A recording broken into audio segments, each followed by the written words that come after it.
So we got a familiar face on tonight. This guy was on episode 1, even though nobody's ever seen it. He's also been on 20 other episodes. He's back tonight for at least the 22nd time. I have to go back and count. We hadn't seen him in a while. We've tried to have him on and it hadn't worked out, but we got him tonight.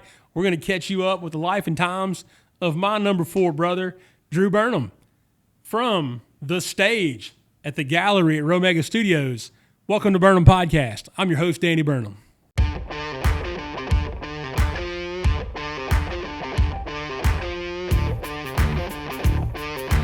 mean, what better time to wear your Cheeseburger Eddie shirt? Andy Reid's my guy. Andy Reid. Andy Reid's cool, man. He's a guy that football coaches can look up to, I guess, and lots of rumors about him on the interwebs. Yeah.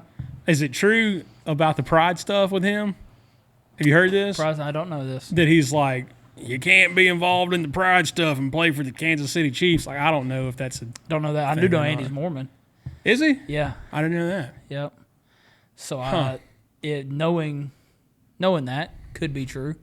Maybe. Might not be true. I don't know. I don't see you telling them 53 grown men, though, they can't, what they can and can't do on their free time. But I don't know. Hadn't heard that. I don't know. It's the first I've heard of it. One of those things I see, like, because I run social media that's not like a personal page, like these pages that we run as opposed to personal stuff.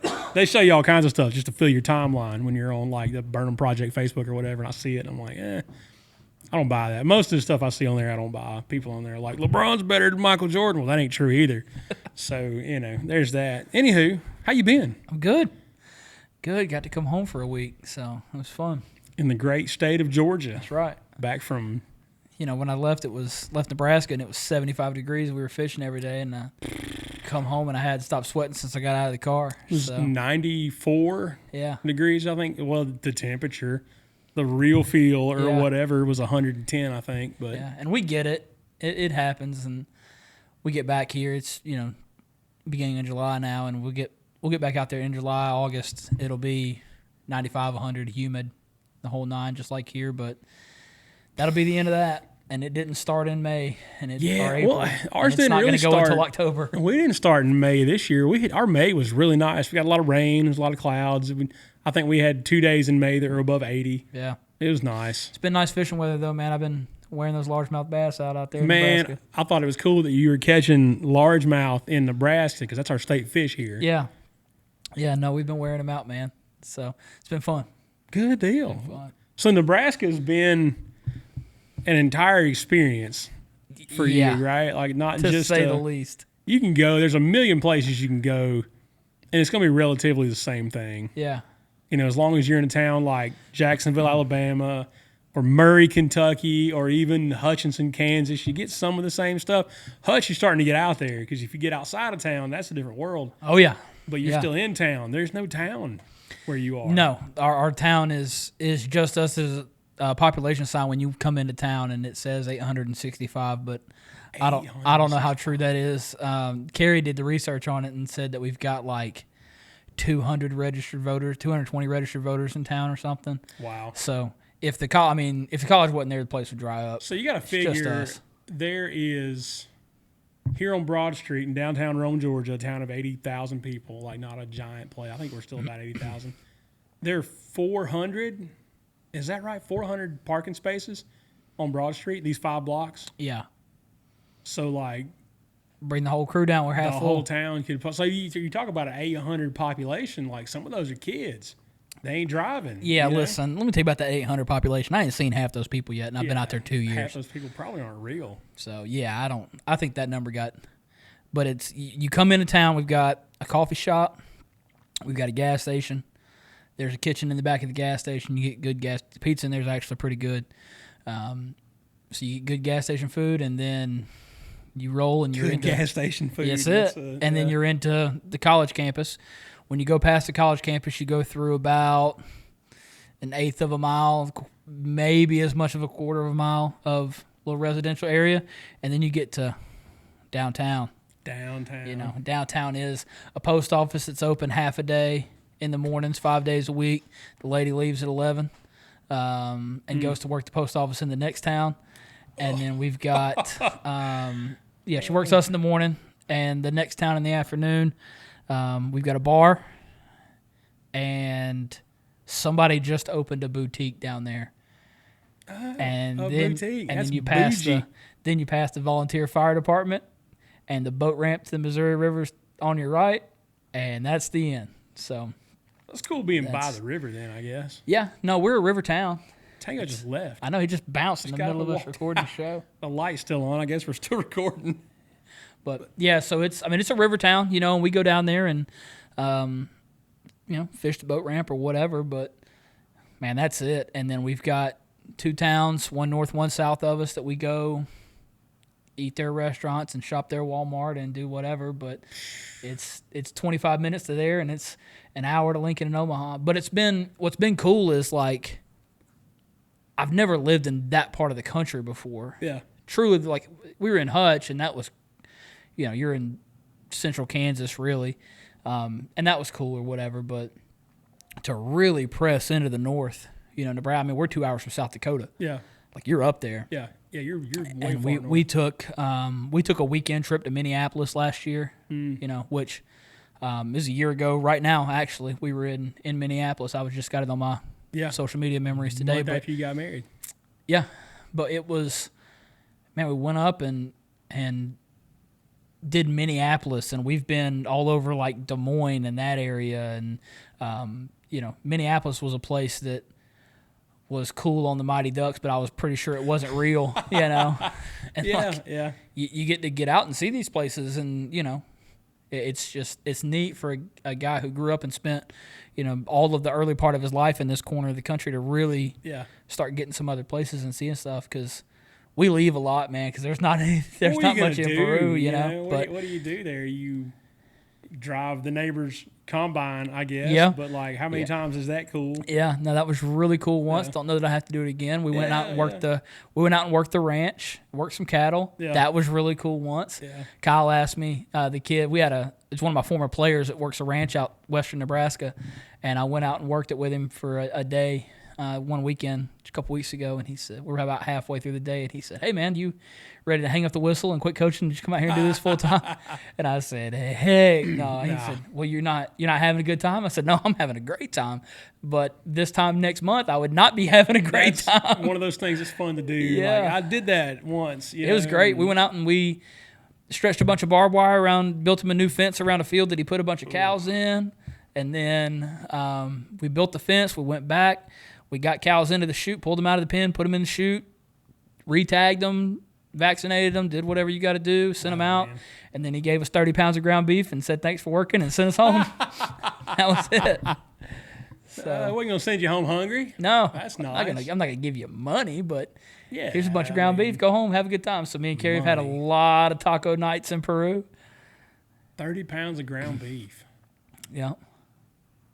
That's enough. It's a lot of tacos, man. Yeah. It's a lot of tacos. Blow through some tacos. I mean, when the boys get back, we'll run out pretty quick. Yeah. I'll do burgers one night for the boys, and that'll be over. Right. But we had, the other day, they had, they're having Copa America right now, which is an international soccer tournament for all the countries in North and South America, and we're hosting it here.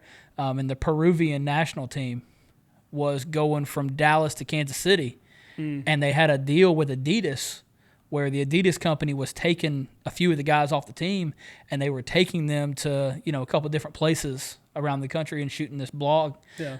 And they found Peru on the map, and so they showed up in little old Peru, and they're downtown hanging out with 4 or 5 people that happened to be downtown that day. People from Peru? Yeah. In Peru? Yeah, and they said, they asked them, and we watched the video that Adidas put out, and they asked them, hey, where's everybody at? They were like, this is it, cuz. This is it. This is all of them. Where's everybody at? Well, they're somewhere else. They don't live here. That was it. So, yeah, it was.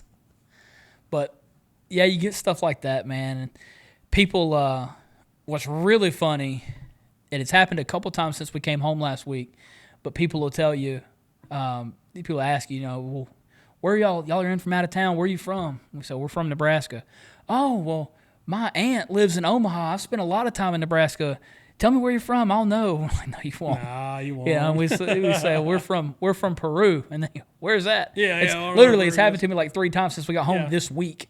Oh, I know Nebraska. Where are you from? We're from Peru. Where is that? Exactly. That's what I people thought. say they know Nebraska. That means they know Lincoln and Omaha. Lincoln and Omaha. You might get wiry and know Grand Island. Yeah, And that's it's about the end of that. I talked to a guy not long ago. It's my day job. Part of it is calling pastors all over the country every day. And I remember I talked to this guy. Yeah. And I forget, what did he say? Oh, he had creeped me on Facebook because he knows who I am. These guys know who I am before they call. And so he had looked at me, see who I was and what I was about, whatever. And so I call him, and he's like, hey, I see stuff on your Facebook from Peru State, Nebraska. Like, what's your connection there? I was like, well, my brother coaches college football out there. And he was like, well, funny enough, when I was a kid, I forget where he is now. He's not in Nebraska anymore. But he lived in Auburn or Nebraska City and would go to, I think, Boy Scout camp was there at Peru State. At the college, wow. They would sleep in the gym or whatever. Yeah. And he was telling me about all this stuff. And I was like, okay, well, that's awesome, because people ask me all the time, what's your brother doing now? And I say, well, he's coaching football in Nebraska. And they're like, oh, the Cornhuskers? And I'm like, well, no. In Nebraska, not at Nebraska. Right. And then they're like, well, where's Peru? And I say, I mean, if you look at Nebraska, it's like, Yeah. So Right on cool somebody had heard of it. Yeah, it's right at the Missouri and Iowa border. If you just go straight across the river, we're right there. So, well, it's cool that, like, I guess if you go west out of Peru, you get into the corn, which is the thing out there. Yeah. But like, you guys get rivers. So if you lived 100 miles west, you would never see that river. Right. But you get some river, and you even got some hills where you're at. We do, yeah. So we're right on what they call the bluffs. Yeah. Which is the real hill country right there before you get to the river. But like, I mean, we're at the edge of it, because when you get to what I was talking about earlier, like if you drive past the bar in the volunteer fire department, you get down to the bottom of the hill, like, forget it.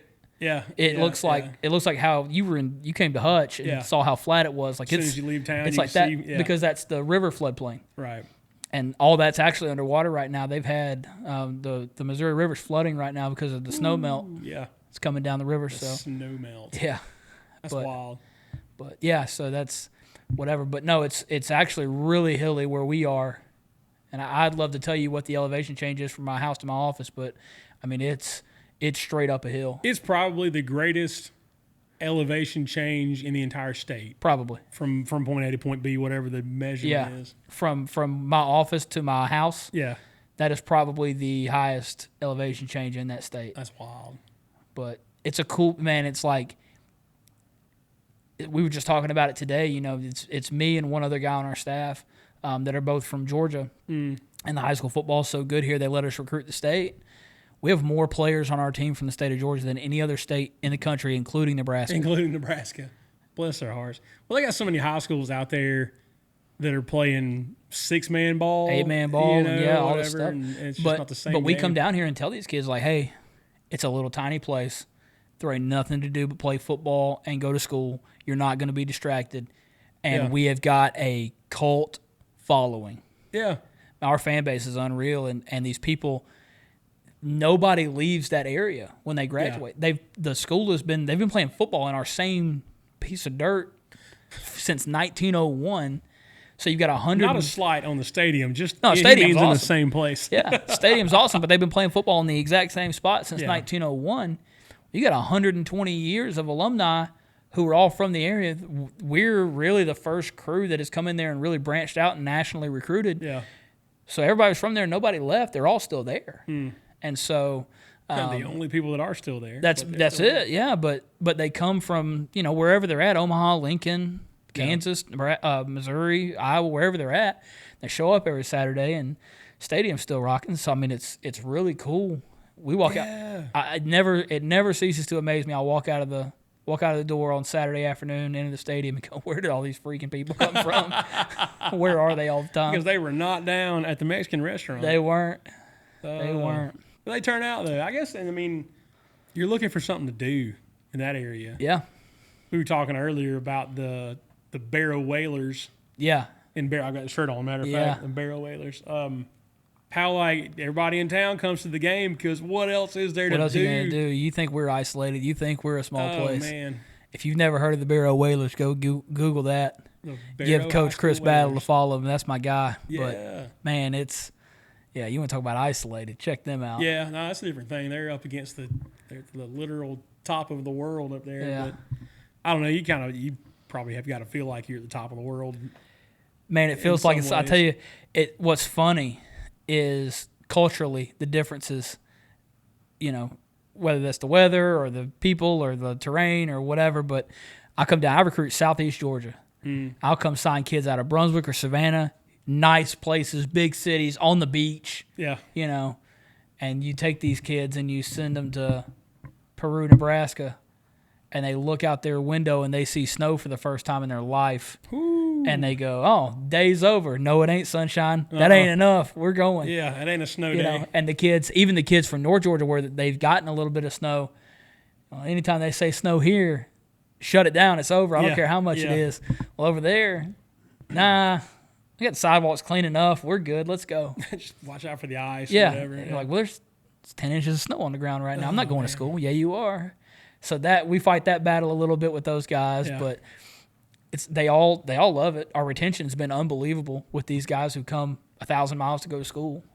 I mean, like you said, you get there and you're there. Like, what else do you have to do? Yeah. Like, I'm so bored. I might as well go work out, you know, or run or play football, whatever. Yeah.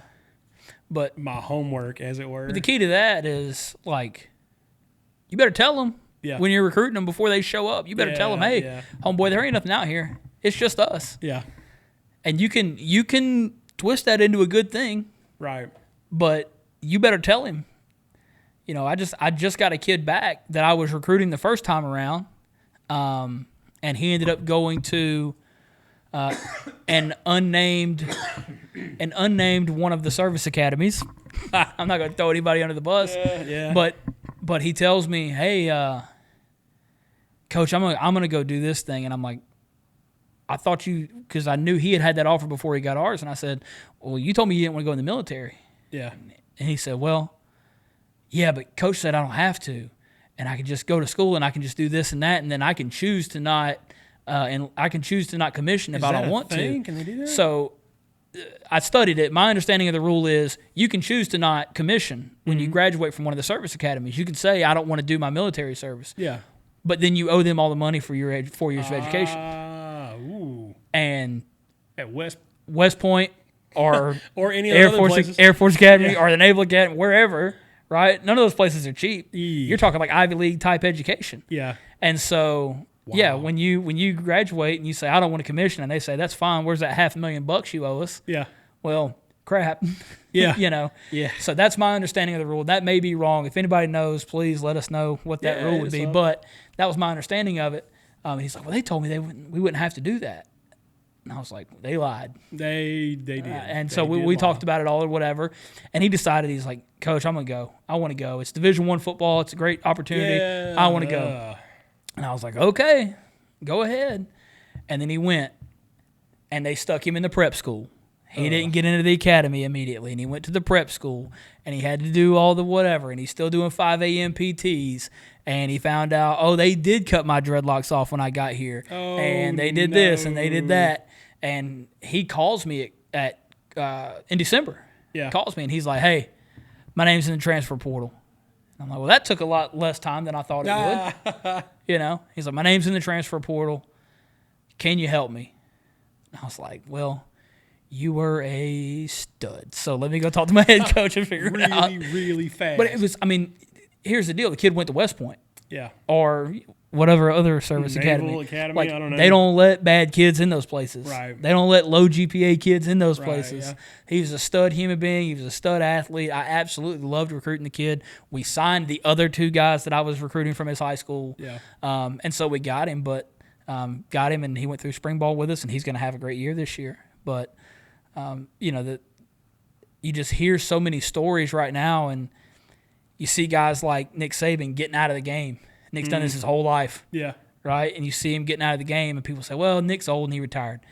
That wasn't it. No, The game's changed so much that Nick and Terry didn't want to be a part of it anymore because it wasn't what they got in it for. Right. And you're fighting so many battles now because these guys will just lie to you, man. They'll just lie to you. Yeah. And tell you whatever. And that's why you see I have these conversations with kids all the time when I'm recruiting them. Well, Coach, what about the transfer portal? What about this? What about that? Well, guys are in the transfer portal because they get somewhere and they go, wait a second, this ain't what I was told it was going to be. You're right. And we have great retention at a place with 300 people in town, and you got to drive 25 minutes to go to Walmart through a cornfield, and we're retaining our kids. And people say, how do you do it? Yeah. How are you holding on to all these kids out there when everybody else in the country is hemorrhaging, transfers?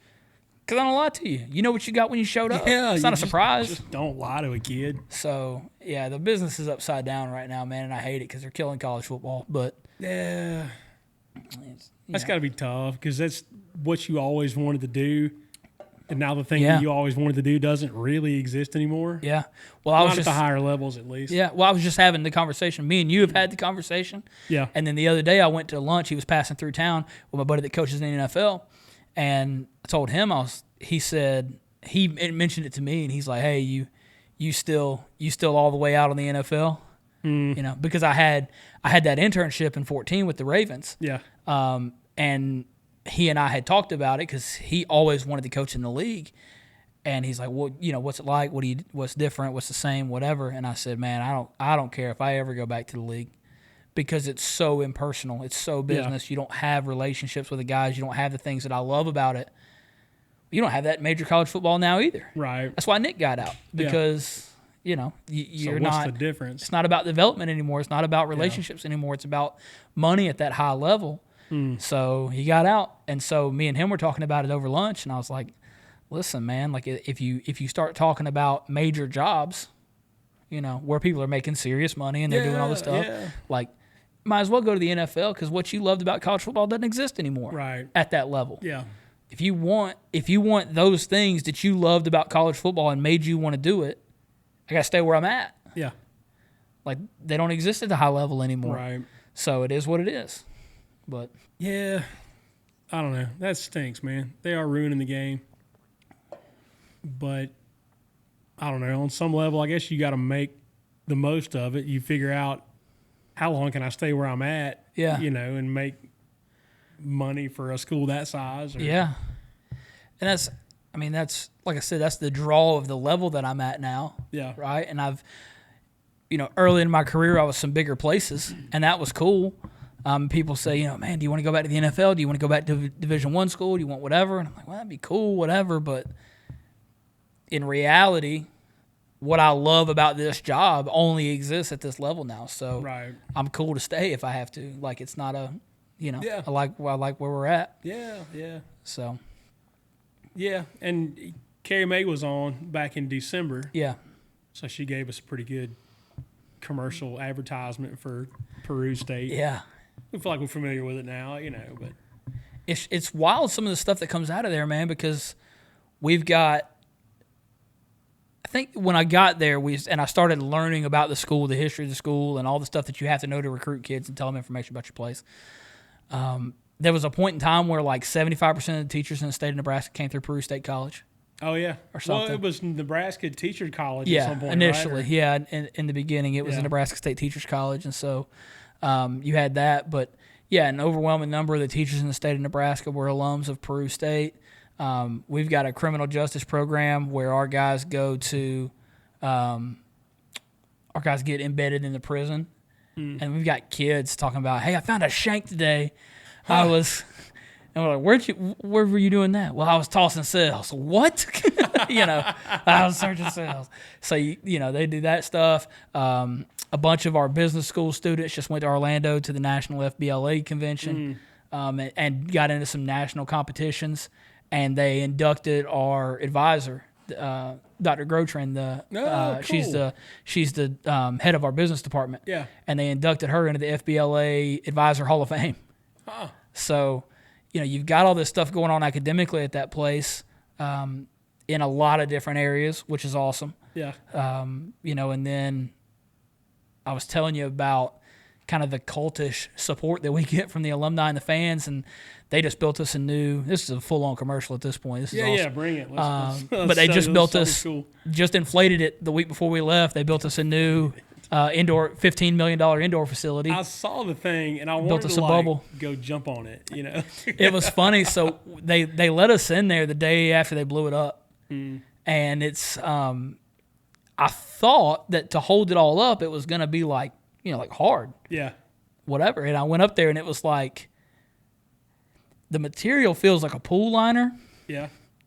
But I pressed it and it was like, it is squishy. Is that, yeah. Like there's only, and the guy showed us, how to run all the controls for it and everything, which isn't anything I'm ever gonna have to touch, but showed us how to run all the controls for it. And he's like, yeah, there's 2 pounds of pressure per square inch holding this thing up right now. And I was 2 pounds. like, that doesn't feel like a lot. That's not much. But showed us how to, the maintenance guys really showed them how to, hey, if you're about to get a storm and the wind's going to blow real hard, adjust it to this. If you're going to get just whatever. pull the plug out. Yeah, like if it's going to snow a bunch and there's going to be a bunch of weight on it, adjust it to this. Yeah. And they taught them how to do all that stuff. But you got to go in there and look at it. And, that's big time, right? I mean. man, I'm telling you. It's a dome. We got the indoor facility, which is an absolute game changer at the end of the season more than anything. Yeah.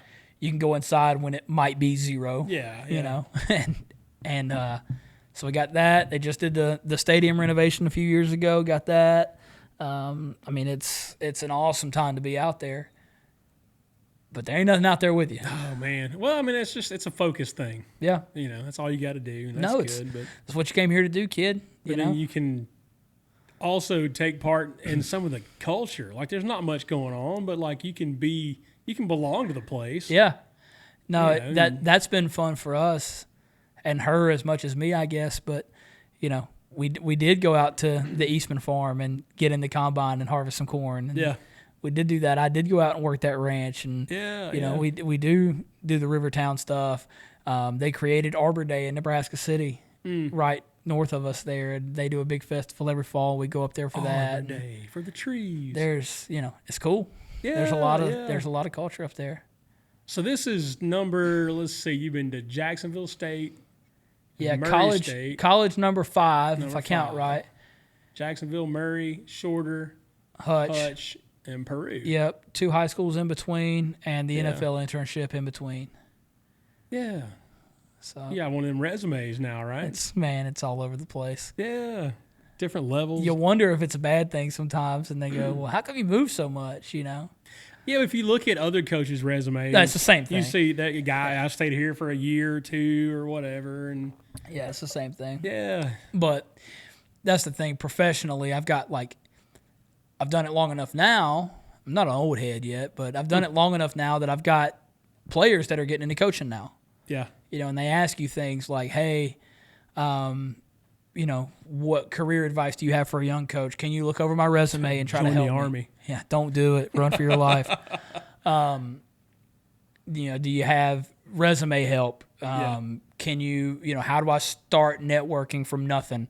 How do I, stuff like that? Yeah. And you tell them things like, it's okay to move a lot in this business. Yeah. This business is what it is.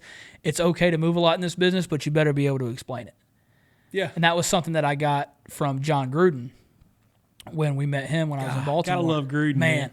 So I got the opportunity to talk with him when I was in Baltimore. He was still working Monday Night Football at the time, and they were covering our game. And he said, no lateral moves on your resume. No laterals. Yeah. Right? Meaning you don't leave for the same job you've got right now just because you don't like it. Right. You got to stick that one out. Yeah. If there's something that you can explain that makes that thing better, even if it's a level down or the same level or whatever, he didn't mean lateral as in same level or down. He meant what job are you doing? Well, you went down in division when you left Hutch and went to the National Power Junior College program. And then you went to a little NAIA school, but it was for the resume. Right.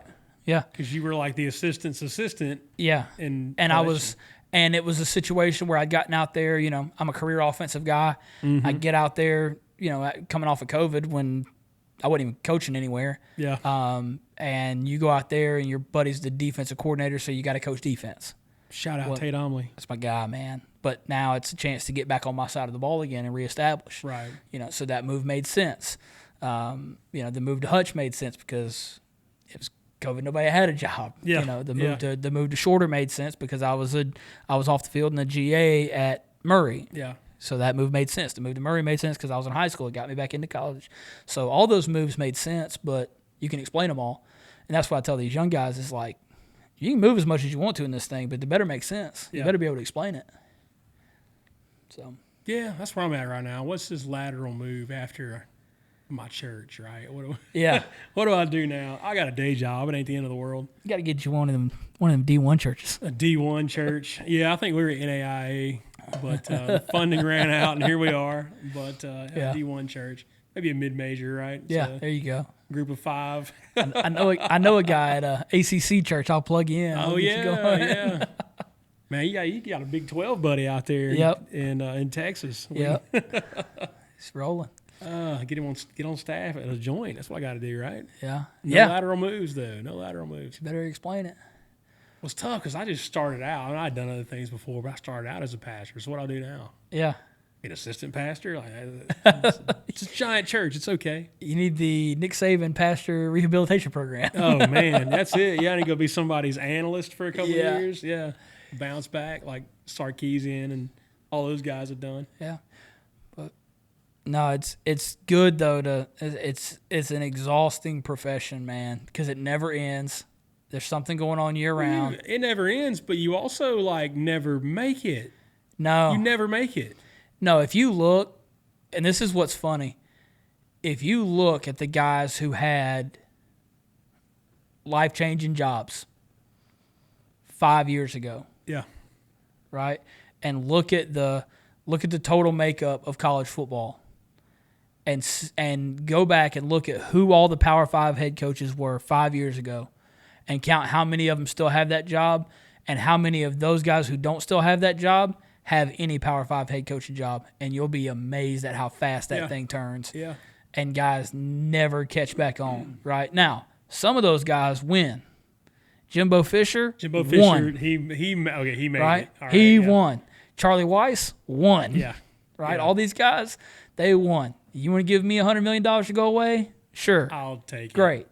But, seriously, if you just look and you say, oh, well, he became an SEC head coach, he's set for life. Yeah. Right? Yeah. In this business, he's untouchable now. He was an SEC head coach. Right. Where's he coaching now? Gulf Shores High School. Yeah. It is what it is, man. Right. Take a picture, scratch them out. 5 yeyears, go back and look at it, and half of them won't be there. And then you look at guys like, Kirk Ferentz at Iowa. You look at guys like Gundy at Oklahoma State. Yeah. And these guys, and you're like, man, these guys are lifers. They've been there forever. Like, what is a noticeable, oh my gosh, I can't believe he's been there that long job in college football? Gundy's been there, 20 years? Gundy's it now. I mean, Gundy and Ferentz at Iowa. Beamer's gone. You think about Bobby Bowden has been out for several years now. Kirby Smart is becoming one of the longest tenured guys at his spot. How long has he been there? 10 years? Yeah, whatever it is, yeah. Like, with Saban out, there's not anybody else, man. Toss the SEC back up. Lane's been at Ole Miss for however many years now. 3 years. Kirby's been at Georgia. And that's it, man. Heupel's been at Tennessee for, 4 years now? Yeah. Brian Kelly's been at LSU for 2-3 years. Yeah. Billy Napier just got to Florida. Shane Beamer is 5 or 6 into his South Carolina deal. Yeah. Like, give him a minute. Yeah, they'll be somewhere else. You never, ever make it in this job, man. It's, it's crazy. You don't. But you look at a guy like Frank Beamer, like even Paterno was at Penn State for 50 years, but he didn't go out on his own terms. No. And Bowden really didn't. No. Yeah. I was part of that. Bobby's last year. We played him. Yeah. Yeah. The second game of Bobby's last year at Florida State, we played him at Jacksonville State, and they scored with 36 seconds left and beat us. We almost beat them. Yeah. And they pushed him out at the end of the year. Yeah. Man, that's like Disney World firing Mickey Mouse, man. Yeah, really. Florida State's going to fire Bobby Bowden? What are we talking about? Well, and then a couple years later, they lost to Jacksonville State anyway. Yeah, so but that's when I knew that was when, honestly, that was a wake-up for me. I was a sophomore in college at the time. Yeah. Just starting in this deal, and I went, oh, Florida State will fire Bobby Bowden. I ain't safe. Nobody's safe. They always say, there's two kinds of coaches. There's those that have been fired and those that haven't been fired yet. That's it. That's it. So which side are you on right now? But it's nice it's a reboot to get to come home for a week at a time sometimes, and be around people that love you despite how many games you won last year. It and just doesn't matter. And you come home and everybody's happy to see you, and they smile and they whatever, and it's like, well, went 500 last year. I go back home, they don't love me as much right now. Yeah. And we're fine. I mean, we're okay, but it's. You get home and you kind of get to reboot a little bit before you go back to. Everybody loves you. Nobody even asks you what your record was when you come here. I haven't gotten the question one time. Yeah. Nobody's asked me. And then, now you got to go back, and we'll be back in a couple days, and it's foot on the gas until November. You know what I don't miss? I don't miss coaching football at all. Not even a little bit. None, zero. I don't miss coaching college. I never coached college ball. Yeah. But man, it never ends. No, it doesn't. It never really ends. It doesn't. Like I coached wrestling and track also, right? Yeah. But at the same time, you were like, hey, why don't you stick around and get some extra reps in so you can be better at football when the time comes back around? Like, okay.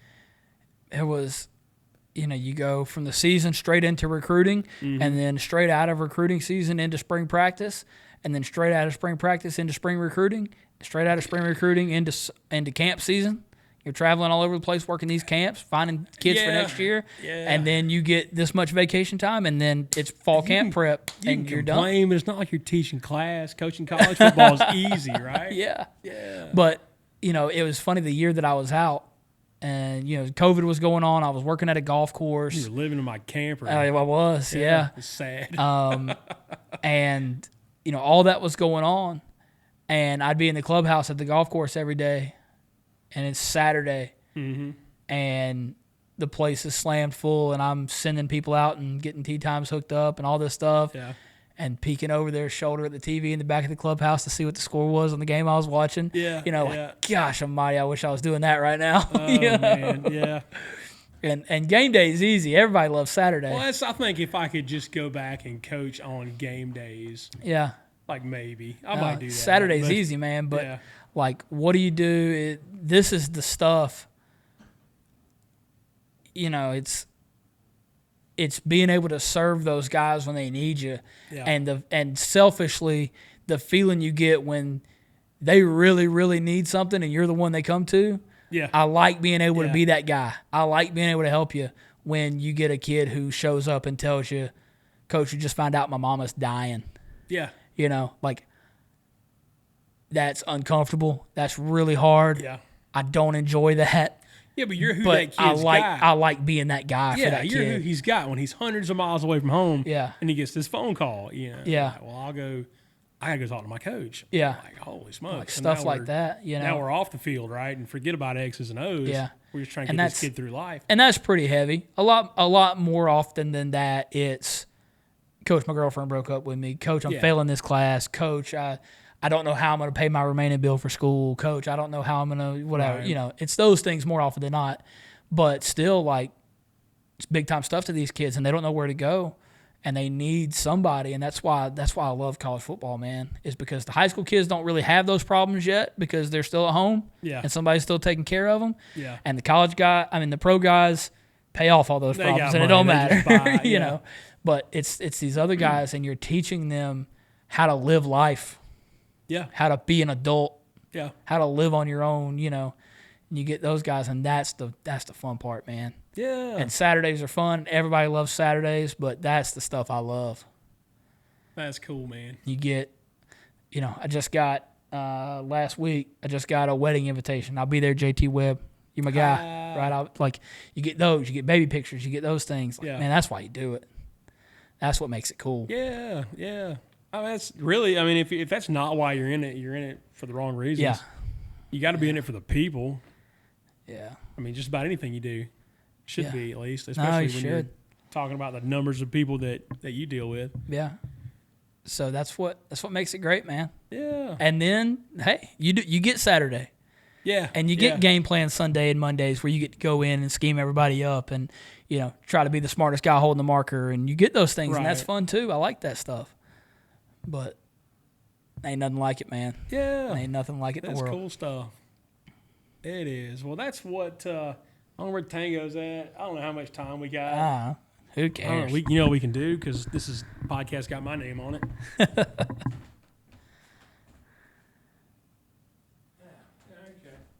What'd it say? About 40 minutes. All right, cool. We're about 40 minutes. We can wrap up right there, because the air conditioning's not working in here. It's 1,000,000 degrees. So we're just not going to stick around a heck of a long time. But I wanted to catch you guys up with Drew. As we said in the intro, he is the #1 all-time guest on the show. I think this is 22 appearances for you. Let's go. Keeping you above. 22, really? I think it's 22. It's at least 21. But that keeps you ahead of Chris Pyle still. He's catching up, though, but he lives around here. So It's hard, man. He's the guy I call when I'm like, I don't have anybody else. Hard to keep the numbers up from 900 miles away, but I'm doing my best. It's tough. We lost 2 episodes, though. We were going to have you on 2 other times. Last Christmas, yeah. One of them was we did a video thing, and it didn't work out. And then we were here and recorded an entire episode without Tango, which is why we pay him the big bucks.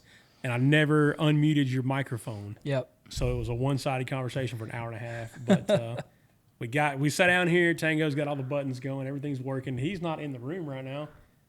But we're good. And that's what Drew's been up to. Yep. And we'll see you again about Christmas time, I About guess. Christmas. I'll be here. If you're not listening to this as it came out, this is July the 8th. You'll hear it on July the 15th. So there it'll be. Yep. But, yeah, we're talking about Christmas already. Holy smokes. We're getting there. Anywho, that's it. We're jumping off right here. God bless you guys. We love you. See you next time.